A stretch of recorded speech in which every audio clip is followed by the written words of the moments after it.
¿Cuántos que ganan estos parásitos? Estos como cerca de 1.000.000, ¿no? Un millón mensualmente, medio millón mensualmente, ¿no? Sí, los ministros. Los ministros. Más de medio millón. Poco más de medio millón sí. mensualmente. Sí, son cantidades monstruosas, bárbaras. Y obscenas. Enfermizas. Y obscenas. Y el monto de esos salarios es absolutamente absurdo, frívolo, estúpido,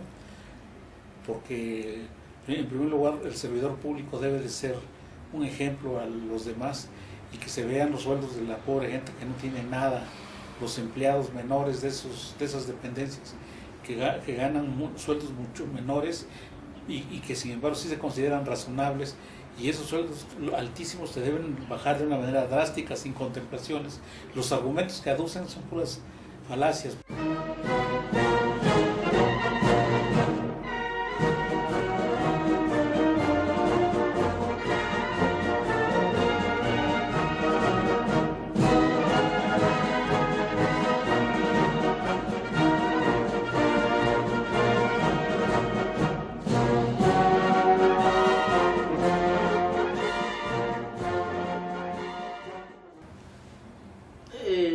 Buenas tardes, estimados amigos de las redes sociales y en general de todo el pueblo de México, de Latinoamérica principalmente, desde Oaxaca. Un afectuoso saludo hoy, 18 de julio, un aniversario más de la muerte de nuestro prócer de la independencia, o uno de nuestros próceres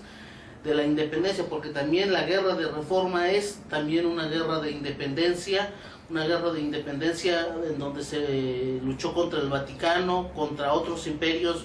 también rapaces y buitres, como lo fueron en su momento el imperio francés, a los cuales se enfrentó el gran Benito Juárez. Es uno de nuestros comandantes del pueblo mexicano, alguien al que tenemos que seguir su ejemplo, y estar permanentemente pendientes revisando los textos de historia y buscando versiones honestas, porque hasta eso hay, con todo esto del internet y los medios de información de los ricachones, que son los que tienen más poder, difunden su versión, donde a los próceres, a los que dan la vida por los intereses del pueblo, son presentados como verdugos. Hoy es 18 de julio y bueno, el tema de estas últimas horas es el tema de los sueldos de los ministros, y esto porque el nuevo encargado del Poder Ejecutivo, que ganó el 1 de julio, Andrés Manuel López Obrador, promete, esperemos que lo cumpla, y que hay que presionar mucho en ese sentido, dar mucha información, buscarla bastante, hacer que la demás gente la busque sobre este tema delicado que es el de los sueldos en general de los altos mandos, tanto del poder legislativo, del poder ejecutivo y del poder judicial, en todos los ámbitos: federal, local y municipal, ¿no? En este caso últimamente,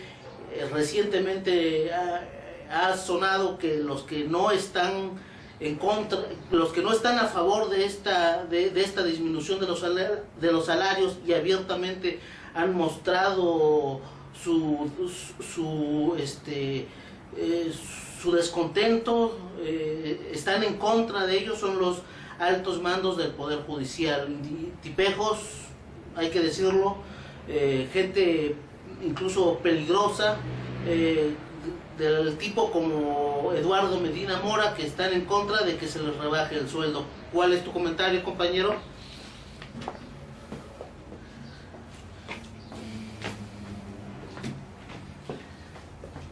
Buenas tardes, distinguido auditorio de los blogs de información de las redes sociales. En este 18 de julio de 2018, en mi reloj marcan las 17 horas y 27 minutos. Los saludamos con gusto desde Oaxaca, México, para abordar el tema de los sueldazos, hay que decir, de los grandes sueldos que devengan los altos mandos de los tres poderes del Gobierno Federal de México, que son el Poder Legislativo con sus cámaras de diputados y senadores, el Poder Ejecutivo con la gran cantidad de dependencias que maneja el Poder Ejecutivo Federal. Estamos hablando del Poder Federal de México, y desde luego el Poder Judicial, con motivo de los altos sueldos que injustamente devengan y que en los medios de difusión se está propalando que respecto de los funcionarios, de los altos funcionarios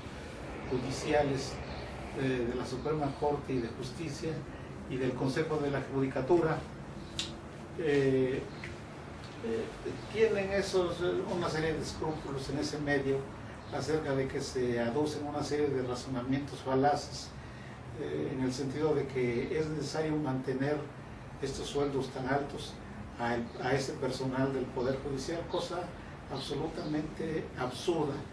porque ahí están enquistados los representantes de los grandes funcionarios, de los altísimos funcionarios de los demás poderes, principalmente del Poder Ejecutivo Federal, que para torcer el sentido de la justicia nombran por mera amistad, por simpatías personales, por otros vicios a quienes ocupan esos altos cargos,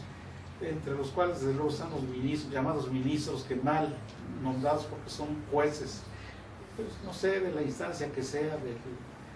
del alto nivel que sean, y desde luego los demás integrantes del Poder Judicial, jueces federales y magistrados federales. El sistema verticalista que hay de este justicia, sistema de ¿no? justicia es totalmente injusto y totalmente corrupto, porque está insertado en México en una estructura de poder, digamos, muy similar a esos poderes anómalos que también subsisten y que coexisten con el Estado formalmente hablando, y como es la Iglesia Católica, que tiene una jerarquía de sacerdotes, de diáconos, de obispos, de arzobispos, de cardenales. Ese es el modelo estructural que tiene el Poder Judicial en México, y no es más que un reducto para sostener esa fortaleza de carácter estatal y mantener en el poder, en las funciones del poder, a estos funcionarios por antonomasia y en esencia corruptos. Nosotros hemos visto cómo en otros países latinoamericanos están saliendo a la luz casos realmente bochornosos de altos mandos del clero en la República de Chile por tener vicios como el vicio de la pederastia, hacer víctimas a los menores que por diversas razones circunstanciales se ven dentro de ese ámbito de la Iglesia Católica en Chile. Y aquí en México no es para menos, en contra de este señor que acaba de dejar el cargo de arzobispo, Norberto, no me acuerdo exactamente, Rivera Carrera. Norberto Rivera Carrera, pues se le achacaban también casos de solapamiento, de encubrimiento grave, si es que no de autoría, de coautoría, lo más grave todavía, en la comisión de delitos de sus subordinados, curas, también sacerdotes, cometidos en contra de los niños, y por eso, con justa razón, su fama repercutió en los medios de comunicación tanto de México como de todo el mundo. Bueno, estos altos sueldos son totalmente injustificados, porque lógicamente una estructura de poder tan rígida, tan bien fortalecida, no por el bien de la buena justicia, sino por el bien de ellos mismos, se han pertrechado con una serie de medidas, incluso con lo que actualmente dispone la Constitución. Si la Constitución establece que los sueldos de los ministros y jueces federales no pueden ser reducidos durante su ejercicio, y si consideramos que eso está mal, no hay un obstáculo de carácter jurídico y de carácter político, el que sea, porque la nueva administración que va a presidir y que ya prácticamente está tomando decisiones fundamentales, la que ganó a través de la elección popular del 1 de julio de este año. Esa administración tiene que tener congruencia y se le tiene que dar los apoyos necesarios por quienes votaron por Manuel López Obrador, para que lleve a cabo los cambios necesarios en la estructura del poder, de todo el poder de México, incluso las estructuras de los poderes estatales, porque no son más que una copia servil de las estructuras del poder federal. Y dentro de este vicio encontramos en el Poder Judicial la insertación que se hizo en el sexenio de Ernesto Zedillo, ahí por el año 2000, en el 1995, el Consejo de la Judicatura, a fines de 1995, el golpe judicial, a fines de 1994 y el siguiente año de 95 se implementaron en la Constitución y en las leyes que regulan el trabajo de los jueces federales, que se llama Poder Judicial Federal. Se implementaron una serie de normas al más alto nivel constitucional. Obviamente estas normas carecen de legitimación porque consuman privilegios en beneficio de un grupo numeroso de personas que están insertados tanto en el Consejo de la Judicatura Federal como en la Suprema Corte de Justicia, entre los cuales están los consejeros de la Judicatura, los ministros de la Suprema Corte y otros muchos altos cargos de esas dependencias, y que tienen diversas denominaciones como directores, subdirectores, una serie de cargos que expresan no más que la mascarada para justificar e implementar según sus intereses, implementar debidamente estos privilegios. La Constitución, por antonomasia, ataca y rechaza los privilegios, y ese debe ser también un fundamento para que la nueva administración federal que va a presidir Andrés Manuel López Obrador promueva cuanto antes los cambios legislativos y cambios constitucionales que sean eficaces, para que se rebajen de una manera drástica los sueldos de los ministros de la Suprema Corte, de los consejeros, de los diputados federales, de los senadores, que son también funcionarios federales, y toda una amplia gama de altos funcionarios que está inserta en estas estructuras del poder federal en México. La Suprema Corte, como sabemos, se encarga de dirigir de una manera anómala, de una manera torpe, el trabajo de todos los jueces del país. Son miles de jueces, tanto federales como jueces de los estados del país, estableciendo lo que, según la Suprema Corte y el Consejo de la Judicatura, que para ello coadyuva, una serie de criterios de una manera cotidiana en asuntos fundamentales, en asuntos básicos de la justicia. Esos criterios que establece la Suprema Corte de Justicia, muchos de ellos son totalmente anómalos, injustificados y carentes de legitimidad, porque los dicta dentro de procesos que carecen también de legitimidad, porque quienes intervienen en la promoción, vamos a ver, de esos expedientes de contradicción de tesis que resuelven la Suprema Corte, no tienen la legitimación, porque quienes los promueven son altos y determinados funcionarios también de la Federación, que no son parte en los litigios. Las partes en los litigios, en estos casos, tramitaron una serie de asuntos muy delicados, como los problemas estos graves que plantearon los maestros de aquí de Oaxaca y otros maestros, principalmente de la sección 22 del Sindicato de Trabajadores de la Educación Elemental. Y esos asuntos, hasta donde sabemos, mediante triquiñuelas, mediante criterios torcidos, por meros formalismos que no tienen ninguna importancia jurídica, los echaron abajo sin estudiar, incluso en muchos casos, el fondo del asunto. De esta manera estas gentes no cumplen con sus deberes de dictar justicia en un sentido exacto y decente de ese término, como lo determina la Constitución. Entonces no hay razón para mantener estos sueldos, y también hay que contar que los ministros jubilados y todos esos funcionarios que se jubilan y que reciben unas altas pensiones también deben ser eliminadas, deben ser quitadas mediante una reforma constitucional si es necesario, y desde luego los cambios legislativos que sean necesarios y que debe promover la nueva administración que surja. Debe ahorita ya estar preparando esos proyectos de legislación para que estas gentes no defiendan o no crean que tienen privilegios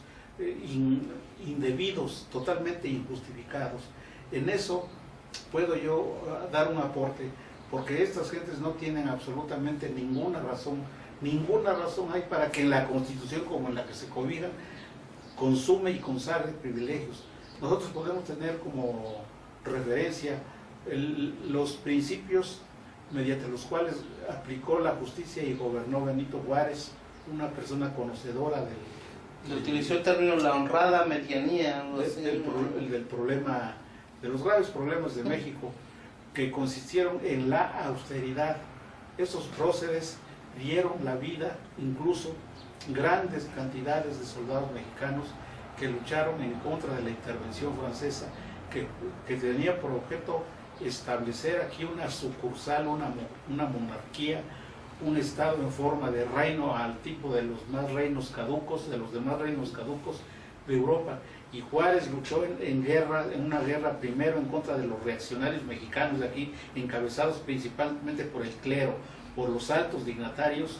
estos obispos, arzobispos de la Iglesia mexicana, y los curas reaccionarios unidos a sus similares del Vaticano, junto con aquella dictadura de Maximiliano de Habsburgo, impuesta precisamente por la monarquía, una monarquía francesa. Entonces, nosotros no podemos, ellos cuando han hecho la Constitución y la han modificado a su conveniencia,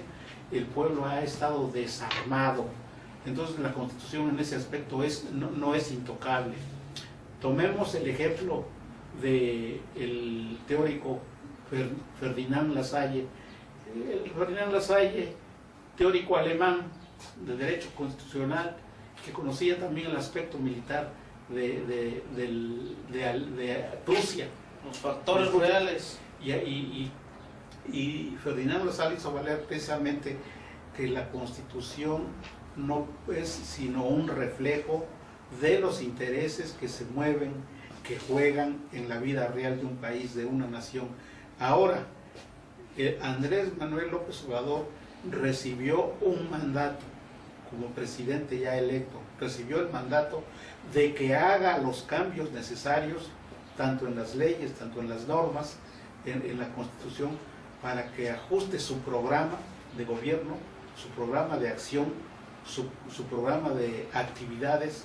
para la política nacional conforme al derecho, así como lo han hecho los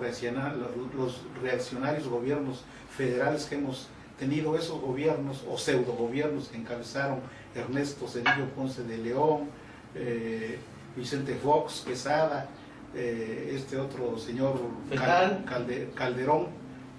que tenía por apodo Fecal por las barbaridades y la suciedad con que empleó el aparato del poder federal para disque gobernar.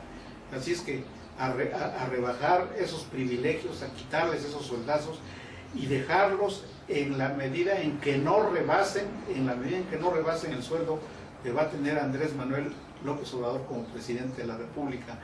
Los ministros jubilados y todos los altos funcionarios jubilados, abusando del poder que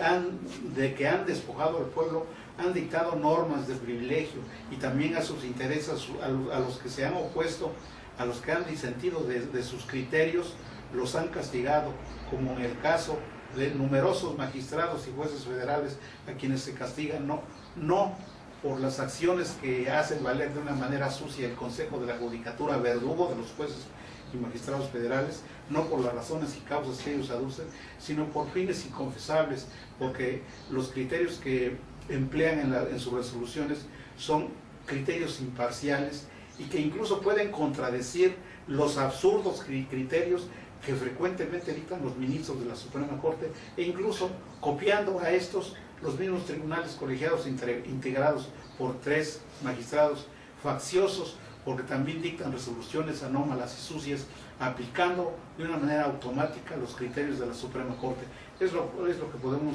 aportar, compañero. Tú tienes la palabra. Pues sí, estamos cerrando ya este video. Hay que seguir haciendo más videos de estos y invitando a la comunidad al debate, a plantear en todos los foros estos temas tan delicados y fundamentales como el de estos Rockefeller con toga y birrete, estos batinos, como les llamara Francisco de Quevedo en